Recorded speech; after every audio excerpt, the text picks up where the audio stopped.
Speaking of people doing it, I have a story.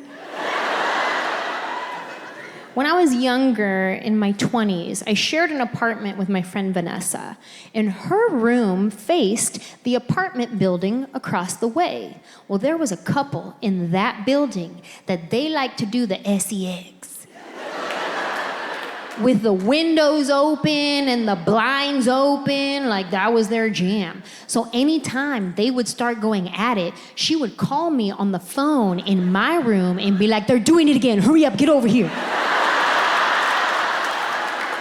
And I'd be like, "Ew," and then I go running over there.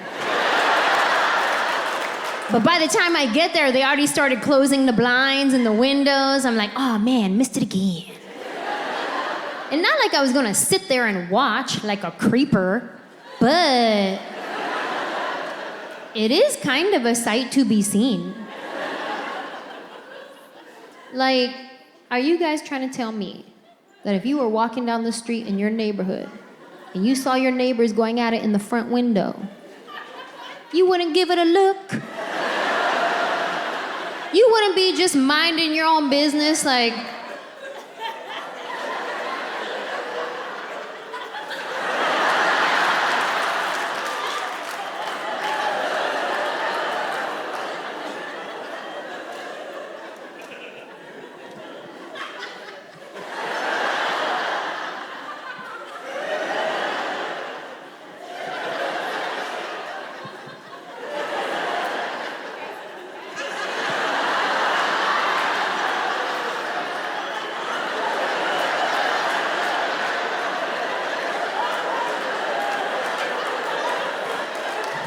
you wouldn't do a lap?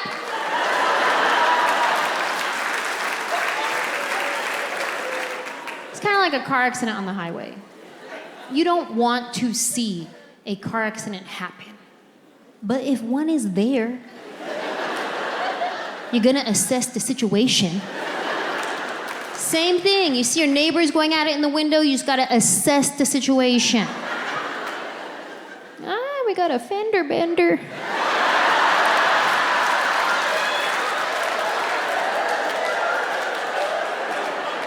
Bender all the way over.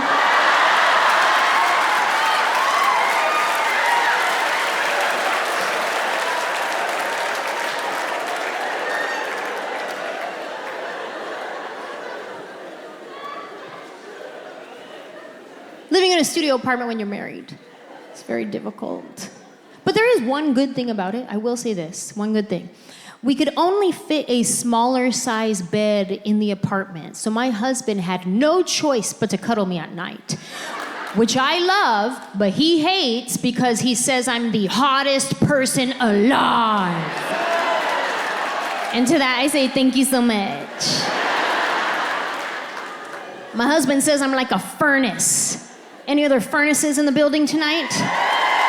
Yeah. He'll get in the bed and be like, "Seriously, babe, you don't feel yourself?" We like to sleep with the bedroom at sub-zero temperatures. Yeah.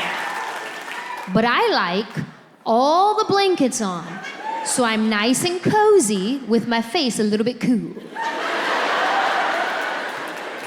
He likes no blankets on, just skin-to-air contact. Psychopath.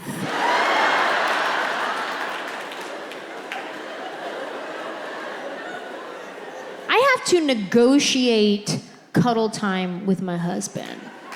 Like, he'll get in the bed and I try to cuddle him and he'll be like, "Babe, come on, it's hot.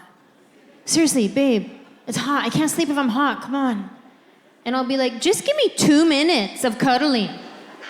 He'll be like, "Okay, fine. Siri, set a timer for 2 minutes."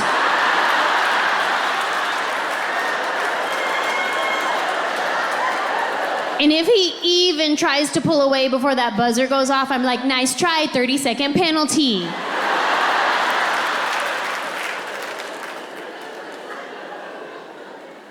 I got a tip for all the furnaces out there. This is a tip. This is what I do. I go to bed first, and I pretend like I'm asleep like an angel. Then I wait for him to get in the bed, get nice and comfortable. This is the trick right here. You gotta wait for his breathing to slow down. Right when it gets nice and slow, that's when you just spider leg him up. Welcome to Tarantula's web. Try it.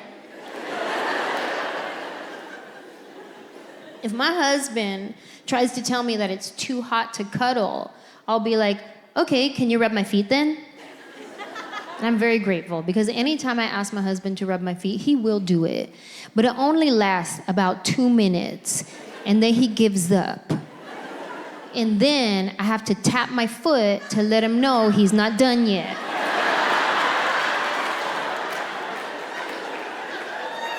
Hello?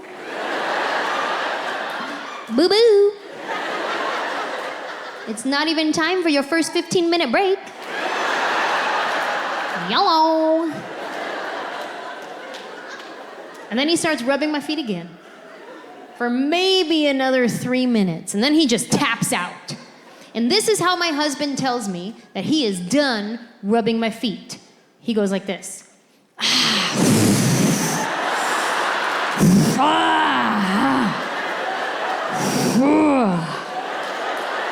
He gets the most aggressive hand cramp. Cancel all my plans this week.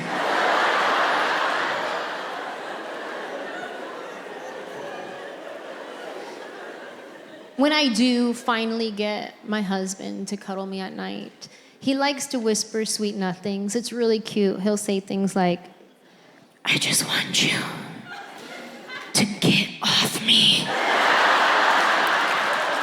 It's so romantic.